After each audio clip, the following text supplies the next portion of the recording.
NBC 15 News at 11 starts now. Now at 11, a recovery mission for a man who jumped into a lake to save the life of his son has come to an end in Shawano County. Plus, after first calling a bill a huge mistake, documents released today show Governor Walker had a hand in helping to draft it.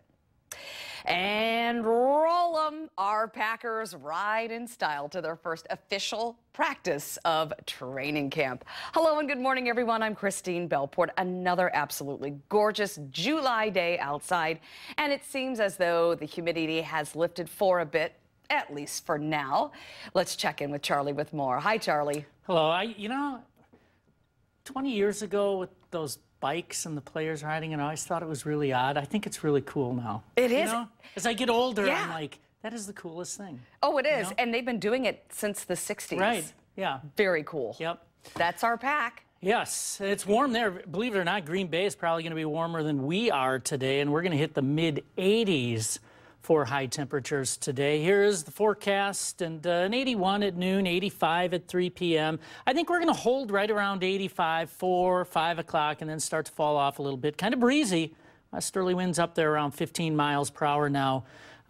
It is going to be warm tomorrow as well. We're going to lose some of the heat tomorrow, but from the looks of things, the humidity is going to stay at bay into the weekend. So some comfortable, though warm conditions coming up, and we'll detail that a little more in just a few minutes. Very good, Charlie. Thank you. New at 11, the search for the body of a man who jumped into a lake to rescue his 10-year-old son is over. His body was found after authorities resumed a search of Shawano Lake early this morning. The boy was tubing on the lake yesterday without a life jacket and lost his grip. The boy's father jumped into the water and their pontoon drifted away. Well, the boy is okay. He was found unharmed in the water near a buoy. Federal investigators will try to determine why a single-engine plane crashed and burst into flames, killing 2 people. It happened after 6 last night at the Timmerman Airport. This is on Milwaukee's northwest side. One witness says the plane was flying very low when the right wing hit the ground. The victims have been identified as a CEO of a Boston capital investment firm and his daughter. Apparently, they were traveling to the Midwest for a college visit. The whispers in the halls of the Capitol seem to have merit. Records have tied Governor Walker's office directly to a last-minute bill that would have gutted our state's open records law. Republicans on the Budget Committee tried to slip in the measure at the end of budget hearings. It would have shielded many documents created by politicians from the public's eye. Republicans quickly backed off after a fierce backlash from lawmakers from both parties and open government advocates. Now, during that firestorm, Governor Walker gave an interview and called the measure, quote, a huge mistake. Documents today show Walker's office was involved in the drafting of that legislation weeks before it went to the Budget Committee.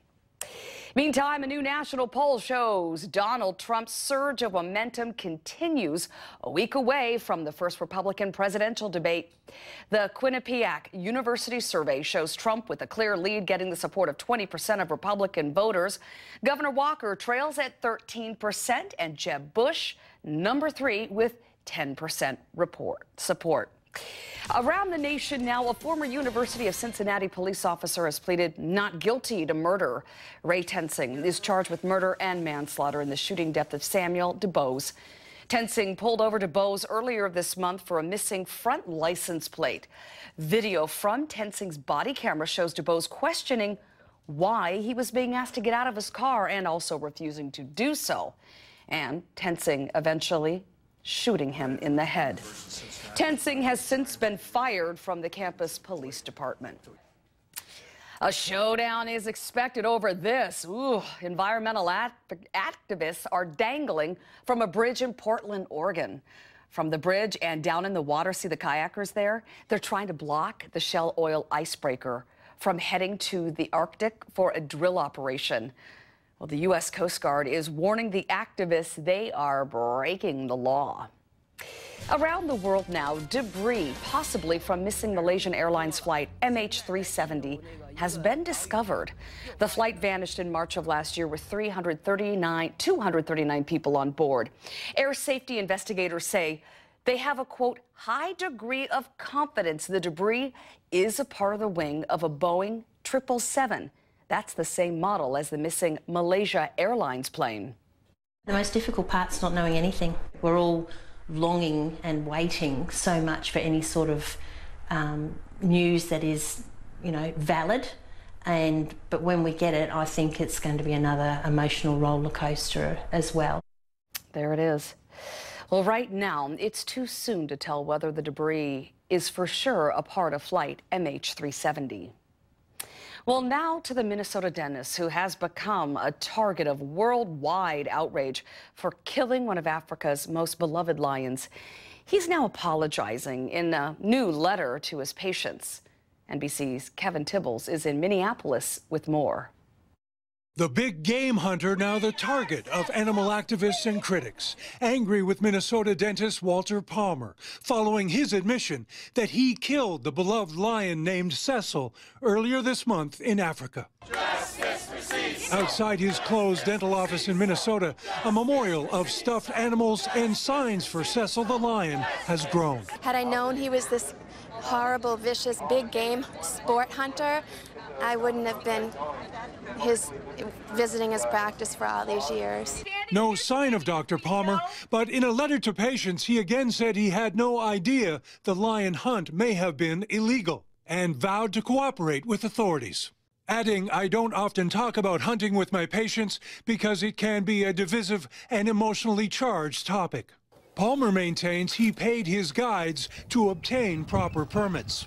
Critics have been loud, deluging the Yelp page for Dr. Palmer's practice with thousands of negative comments. Several petitions surfaced online, one asking President Obama to extradite Dr. Palmer to Zimbabwe to face possible criminal charges.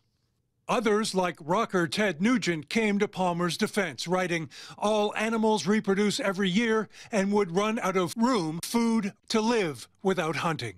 Cecil was 13, a tourist favorite, fitted with a tracking collar studied by researchers. The lion Cecil was a remarkable individual, remarkable particularly because we have studied him for so long. Experts say Cecil's killing could endanger the safety of his many cubs. You'll have a situation where outside young males might try to come in and take over the pride. And if they're successful in taking over, they could kill all the young from the previous dominant male. And that was Kevin Tibbles reporting. Now, yesterday, the two men arrested in the death of Cecil the lion appeared in court in Zimbabwe. They are charged with poaching. Those are charges that could bring a sentence of up to 10 years in prison. Well, back here in Wisconsin, a portrait that is drawing plenty of criticism goes on display in Milwaukee today. The portrait depicts Pope Benedict, and it is made up of thousands of condoms. It was supposed to go on display in November at the Milwaukee Art Museum, but due to a high level of public interest, it will be put up earlier. A security guard has also been assigned to the piece. It is a Packers tradition that's been going on since the 1960s, and today the team rolled into their first day of practice, literally. They rode bicycles from Lambeau to the practice field this morning, and they were cheered on by the Packer faithful. The Pack will be training on a nearly daily basis between now and early September.